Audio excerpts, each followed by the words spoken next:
প্রিয় দর্শক, আসসালামু আলাইকুম। রুহি মোহাম্মদ কুকিং থেকে সবাইকে স্বাগতম। আজকে আপনাদের সঙ্গে শেয়ার করব ভীষণ মজা আমলকির আচার। আশা করি আজকে রেসিপিটা আপনাদের কাছে ভালো লাগবে।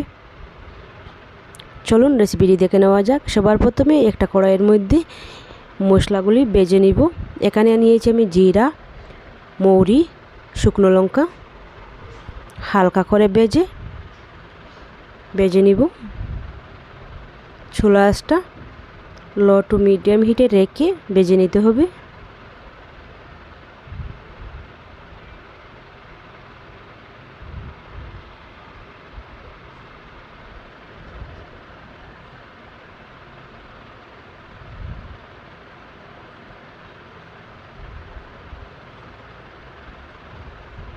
চুলা আঁচটা বন্ধ করে ঠান্ডা করে আমি ব্লেন্ডারে ব্লেন্ড করে নিব মশলাগুলি।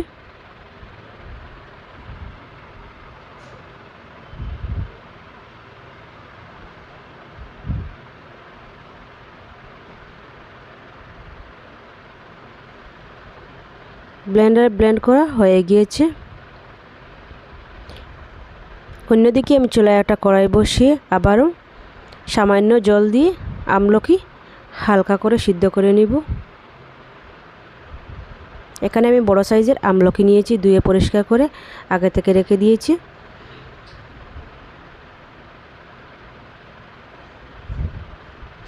চুলা আঁচটা মিডিয়াম হিটে রেখে হালকা করে সিদ্ধ করে নিব।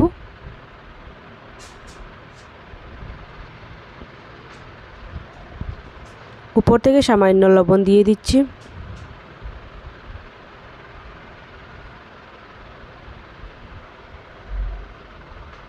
এতে আচারের স্বাদটা দ্বিগুণ হবে।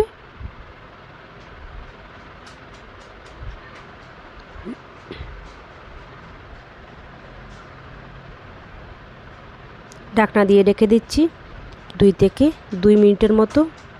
2 মিনিট পর আবার চলে এসেছে।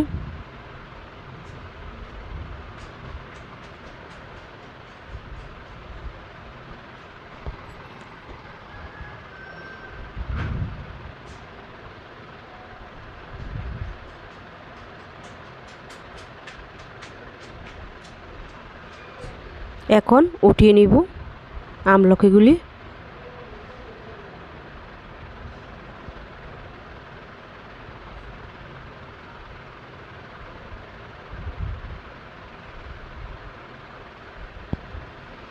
সেম কড়াইয়ে আমি দিয়ে দিচ্ছি 1 কাপ আখের গুড়, সামান্য জল মিশিয়ে আখের গুড়ের মধ্যে।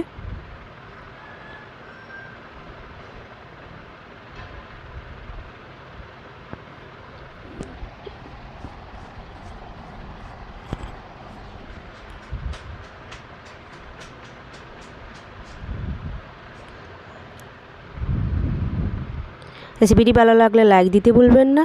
আর কেমন হলো আচারের রেসিপিটা অবশ্যই কমেন্ট করে জানাবেন। আর ভালো লাগলে ফ্রেন্ডস অ্যান্ড ফ্যামিলির সাথে শেয়ার করতে ভুলবেন না। এখন আমলকিগুলি দিয়ে দিচ্ছি। এখন ঢাকনা দিয়ে ঢেকে দিব 5 থেকে 6 মিনিটের মতো।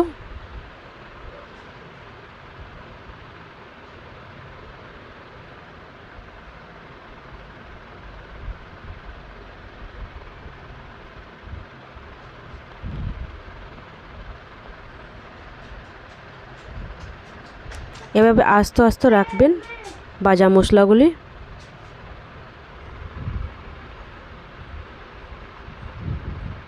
উপর থেকে দিয়ে দিচ্ছি ভাজা মশলা।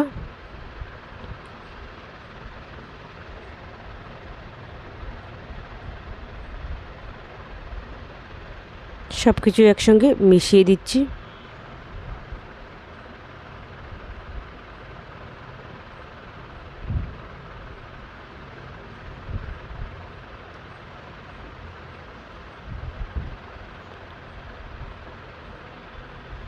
এইভাবে আপনারা বাসায় অবশ্যই ট্রাই করবেন, খেতে কিন্তু ভীষণ মজা। এই আচারের স্বাদটা বলতে পারবে না একবার খেলে। সবশেষে উপর থেকে দিয়ে দিচ্ছি ভিনেগার। এতে আচারটা নষ্ট হবে না। আমার চ্যানেলে নতুন হয়ে থাকলে চ্যানেলটাকে সাবস্ক্রাইব করার অনুরোধ রইল।